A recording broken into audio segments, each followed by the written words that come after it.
I want to become a partaker in the divine nature அப்படின்னு ஆண்டவரிடம் கேட்கிறேன். கேளுங்கள் கொடுக்கப்படும்னா இதை கேட்க வேண்டும். எதை கேட்கக்கூடாது? உலக தேவைகளை கேட்கக்கூடாது. இதுதான் கேட்காமல் கிடைக்காது. ஏன் கேட்காமல் கிடைக்காது என்றால், நமக்கு ஒரு விருப்புரிமை குறிக்கிறார் இல்லையா? சீராக்கில் 15வது அதிகாரத்தை எடுத்தீங்கன்னா 14 17 படிச்சிங்கன்னா, அவரே தொடக்கத்தில் மனிதரை உண்டாக்கினார், தங்கள் விருப்புரிமையின்படி செயல்பட அவர்களை விட்டுவிட்டார். நீ விரும்பினால் கட்டளைகளை கடைபிடி, பற்றுறுதியுடன் நடப்பது உனது விருப்பத்தை பொறுத்தது. உனக்கு முன் நீரையும் நெருப்பையும் அவர் வைத்துள்ளார்.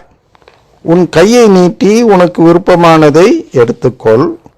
மனிதர் முன் வாழ்வும் சாவும் வைக்கப்பட்டுள்ளன. எதை அவர்கள் விரும்புகிறார்களோ அதுவே அவர்களுக்கு கொடுக்கப்படும்.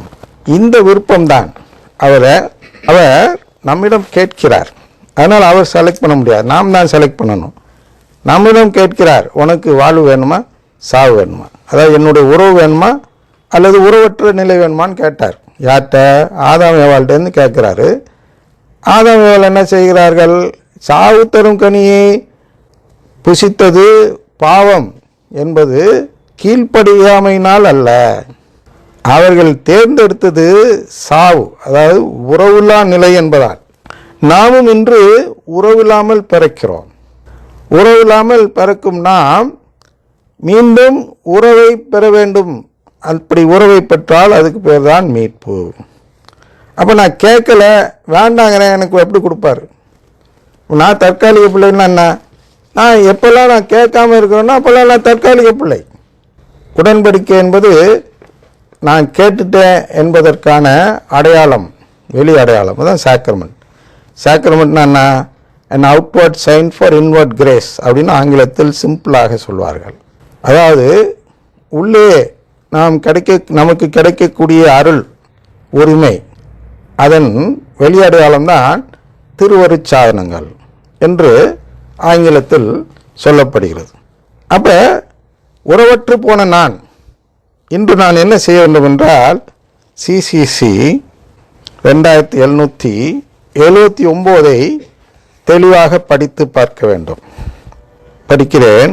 Before we make our own this first exclamation of the Lord's Prayer. First exclamation என்ன? Our Father. அதான் first exclamation. இந்த எக்ஸ்க்ளமேஷன் பற்றி தான் ஏற்கனவே பார்த்து ஃபில்லியல் ட்ரஸ்ட் என்று சொல்கிறோம். அதுக்கு முன்னாடி வேணா 77 வாசிக்கிறேன் கொஞ்சோண்டு. இந்த Roman liturgy, the Eucharistic assembly is invited to pray to our heavenly Father with filial boldness, filial trust. இதுதான் நம்மிடம் இருக்க வேண்டும். என்ன இருக்க வேண்டும்?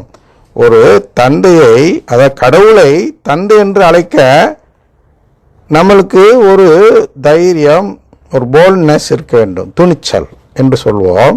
என்ன துணிச்சல் என்றால், ஒரு சிஎம், ஒரு அரசர், ஒரு பெரிய மிராஸ்தார், பெரிய பதவியில் இருக்கக்கூடியவர், அவருடைய மகன், அவரை எளிதில் அப்பா என்று அழைக்கலாம்.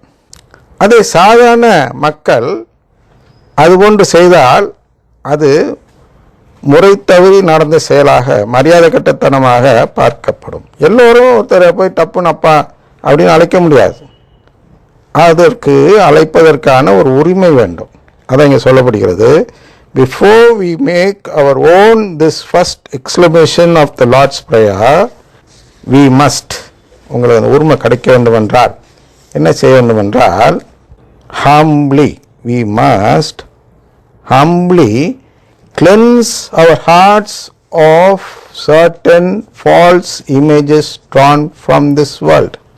பாருங்க, நாம் கடவுளை தந்தை என்று அழைப்பதற்கு முன்பு முதலில் என்ன செய்ய வேண்டும் என்றால், இவ்வுலகத்திலிருந்து நாம் உள்வாங்கிக் கொண்ட சில தவறான கருத்துக்கள், ஃபால்ஸ் இமேஜஸ்னா தவறான பிம்பங்கள், கருத்துக்கள் நம் உள்ளத்தில் தோன்றியிருக்கும். அவற்றையெல்லாம் எடுத்து வெளியே எறிந்து விட வேண்டும். அப்படிதான். அப்படி செஞ்சால் நம்ம இதயத்தை தூய்மையாக்கி கொள்கிறோம்.